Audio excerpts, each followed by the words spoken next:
Pirmadienis, antradienis, trečiadienis, kas pas jūs ten? Nežinau, penktadienis. Bet aš žinau, kad daugelis iš jūsų vis dar skirstate savaitę į kairę ir į dešinę. Pirmadienis, antradienis, trečiadienis yra kairėje, ketvirtadienis, penktadienis, šeštadienis dešinėje.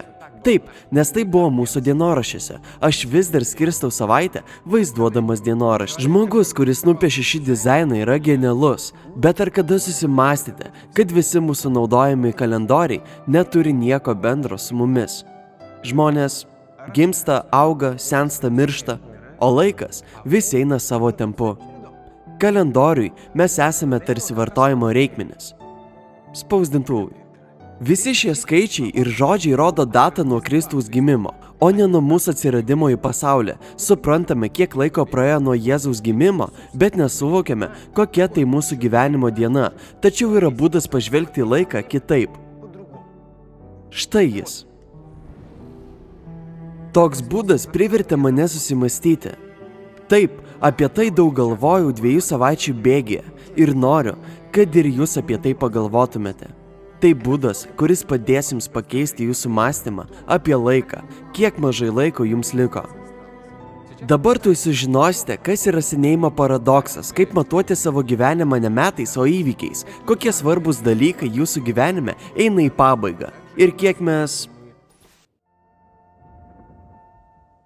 Suprantu, kad visi, kurie dabar tai žiūri, tikisi, kad gyvens iki 100 metų. Iki 100 metų. Na bent jau iki 90 metų. 90 metų. Bet iš tikrųjų, vidutinis rusas gyvena 74 metus.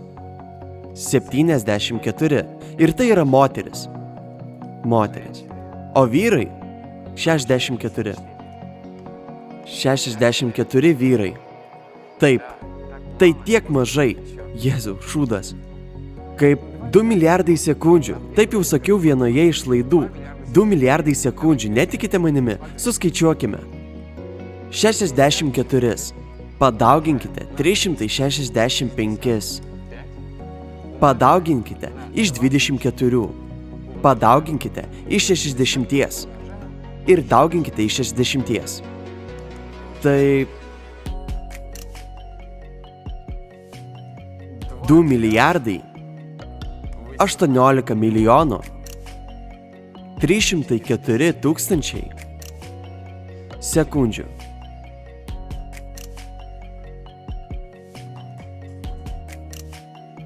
Žiauru. Patariu daugiau nežiūrėti į sekundžių laikrodžio rodyklę. Parodysiu jums kai ką, kas privers jūs pajusti gilų neigimo jausmą. Įsivaizduokite, tai yra metai, o tai yra 10 metų. Ir taip atrodo visas jūsų gyvenimas. Nuo jūsų pirmo gimtadienio torto iki paskutinio torto per jūsų 90-ąjį gimtadienį. Tai visiškai nieko. Pažiūrėkite į tai. Ir jūs turėjote didelių planų. Taip, savo gyvenime kaip ir aš. Bet tai vis tiek pozityvi perspektyva. Kad parodytumėte vidutinį žmogaus gyvenimą, ištrinkime 25 metus. Tai visas mūsų gyvenimas, nuo gimimo iki mirties. Baisu, kad centimetras po centimetro tilptų į špargalkę. Bet juk gyvename 2019-aisiais ir tikėtina, kad technologijos prailgins mūsų gyvenimą, tai tegul tai būna 90 metų. Mums reikia tų 25 metų, kad suprastume, kad turime teisinę mokamą teisinę pagalbą telefonu. Taip, čia jie skambina, alio, taip, sveiki. Padauginkime tuos kvadratus iš 12 ir gausime gyvenimą mėnesiais. Ir vėl tai netiek daug. Taigi gimėte, atšventėte 30-ąjį gimtadienį, išeini į pensiją, o dabar tau 90 metų. Dabar kyla klausimas, kaip greitai prabėgo pastaroji savaitė? Kas yra savaitė? Kaip greitai prabėga vasara? Tai 12 savaičių. Jūsų gyvenime? Tai tiek savaičių. Kiekviena eilutė – tai 1 metai. Tiek laiko užtrunka naujagimiui, kad sulauktų 90 metų. Kiekviena eilutė – tai savaitė, nuo pirmadienio iki pirmadienio. Ar galime eiti dar toliau? Taip, galime. Štai jums 90 gyvenimo metų dienomis. Tai daugybė taškų, ar ne taip? Bet jie visi telpa jūsų ekrane. Visas tas dienos, kai žiūrite YouTube. Vieną dieną dirbate ir valgote, o trečią žiūrite muilo operą. 4 dieną tiesiog nieko neveikite. Ir taip visas gyvenimas eina taškas po taško. Bet grįžkime prie savaitės. Tarkime, kad tai yra jūsų kalendorius. Gyvenimo kalendorius. Tai ne mėnuo ar metai, tai visas jūsų gyvenimas. Štai jis. Gyvenimas Rusijoje 64. Štai gimsta žmogus, girdintis tik garsus ir matantis vaizdus. Pirmasis žaisliukas eina į vaikų darželį. Rugsėjo 1, mokykla, draugai, meilė, išleistuvės, universitetas, gražiai atostogaujame, diplomas, darbas ir štai vestuvės, vaikai, sodyba, toliau eina spąstai, pensija. Štai ir viskas, atvažiavom. Nejuokauju, tai visas tavo gyvenimas, bet yra ir gerų naujienų. Kuo daugiau gyvenote, tuo daugiau gyvensite sumoje. Taigi tie iš jūsų, kuriems dabar 25, didesnė tikimybė, kad gyvensite iki 60 metų, o tie, kuriems 60-64 metai, yra didesnė tikimybė, kad jie gyvens iki 90 metų. Tai kuo daugiau kvadratų uždarote, tuo daugiau atveriate. Yra toks gyvenimo paradoksas. Gyvenimas yra kaip vėjaropiai. Jei susirgame dar vaikystėje ir gyveni toliau. O dabar pažvelkime į konkrečių žmonių gyvenimus. 16 savaitę 20 gimtadienį Einšteinas paskelbė savo specialiąją reliatyvumo teoriją, o po 12 savaičių savo garsiąją EMC kvadrato formulę. Tuo metu Newtonas jau buvo sukūręs matematinę analizę, o dar po 6 eilučių susiformavo visuotinės traukos dėsnį. Štai jis, produktyviausias laikotarpis. Ar esate girdėję apie 27 klubą? Kurtas Cobainas, Jimas Morrisonas, Amy Whitehouse ir krūva kitų įžymybių mirė šiomis savaitėmis. Džonas Lennonas žuvo būdamas 40 metų, Steve Jobsas gyveno 56 metus, Stalinas mirė čia pat, o seniausias oficialus asmuo, prancūzė Jenny Calment, atrakino 30 papildomų eilučių ir gyveno rekordiškai ilgai. 122 metus ir 164 dienas. Kartu senolė mėgo vyną, o rūkyti metė būdama 117 metų. Tačiau tai kalendoriniai metai, mes jų nejaučiame, mūsų galvose neskamba gimtadienio žadintuvas. O vaikeli, tau 25, 17, 30, 32 metai. Ne, mes tiesiog gyvename ir turime didelį ilgą gyvenimą. Kas iš to? Kas į gyvenimą matuotume ne metais, bet įvykiais. Man dabar 32, jei man pasiseks, išgirsiu 58 Jano gimtadienius ir dar 58 išgirsiu laimingų naujųjų metų, dar 58 kartus išgirsiu, kas laimėjo Euroviziją ir 58 kartus išgirsiu baisiąją rugsėjo 3. Per savo gyvenimą sulauksiu 14 Amerikos prezidentų. Per metus dalyvauju maždaug 2 festivaliuose, tai reiškia, kad man liko 116 festivalių. Tai puiku, normaliai. Į kitas šalis vykstu maždaug 2 kartus per metus. O tai reiškia, kad manęs laukia dar apie 116 kelionių. Ir per metus galiu perskaityti 3 knygas, o kitoms neturiu laiko. Vadinasi, per gyvenimą perskaitysiu tik 174 knygas ir net nežinosiu, apie ką likusios yra. Taigi, turiu atidžiau rinktis knygas. O dabar pereisiu prie pagrindinės šio numerio temos. Žinote, gaila.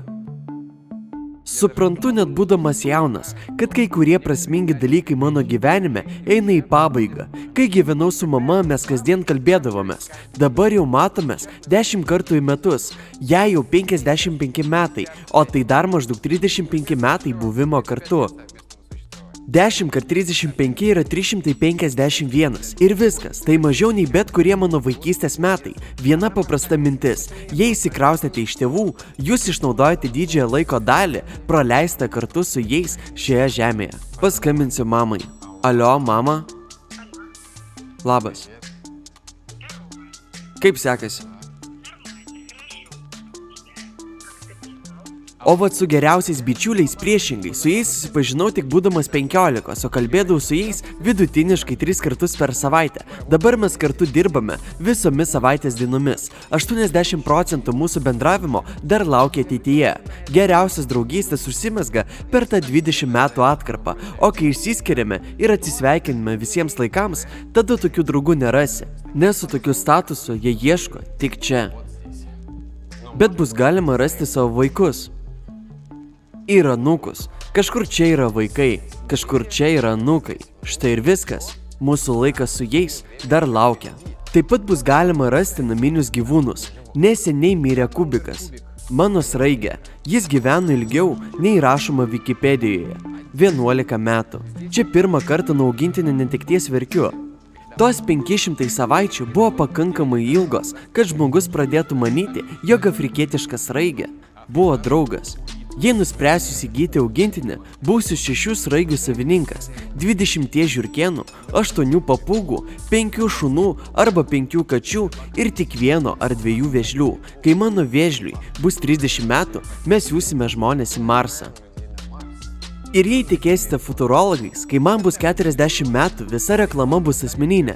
45 organai bus spausdinami 3D spausdintuvu. 50 žmonės pradės masiškai tobulinti savo kūnus implantais. 80 vidutinė planetos temperatūra pakils 4 laipsniais ir prasidės migracija iš vieno miesto į kitą. O štai visų šalių žmonės susijungs į vieną visuomenę ir žmonija pradės masiškai kolonizuoti kitas planetas.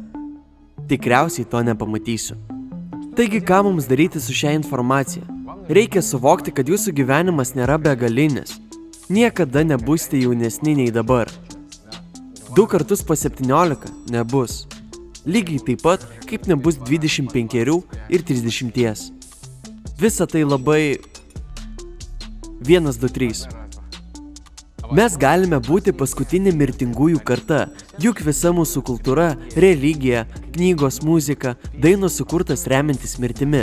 Tai unikalumas, dėl kurio mūsų gyvenimas tampa vertingas ir įgyvendintas. Šie 90 kvadratų yra viskas, ką turime. Šiame gyvenime gyvename neilgai. Tai tik maža visa žmonijos istorijos dalelė.